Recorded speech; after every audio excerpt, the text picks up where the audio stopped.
Let's now go to Step Vasson. She's outside the International Court of Justice in The Hague and listening in for us.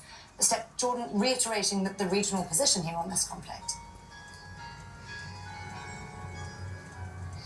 Yeah, absolutely. And we have to know that Jordan has sent the highest level delegation to The Hague so far with two ministers. The Minister of Foreign Affairs spoke first, and then the Minister of Justice, and they called this occupation an evil occupation, and also the settlements in the West Bank the sources of all evil. And what was also interesting to hear from Jordan is that they also say, like what we heard before from Ireland, that other states have an obligation to follow the international law and also take consequences of the illegal occupation. Basically, what Ireland said is after Russia annexed and occupied Crimea, there were immediate sanctions and repercussions by other countries. Something similar now is also said by Jordan.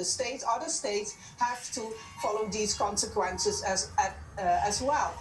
And we heard before from other countries, also China, arguing against what the United States has been saying yesterday, that the court has no position to rule and give any opinion, because that would hamper any possible peace negotiations. Well, what we've heard this morning is that every single country we've heard said that it's the UN and this court, the highest UN court, who has to give this opinion, because it will clarify any legal consequences before any negotiations could take place. So very strong statements coming from the court this morning, all agreeing, and very much also lashing out against what the United States and a few other countries have said in the days before.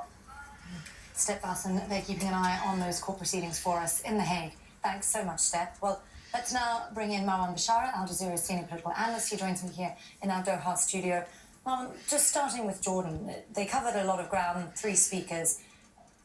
Given their role, their special role, they talked a little bit about how Israel has really tried to change the identity of Muslim and Christian sites. Given their special role, how much influence does their voice have here?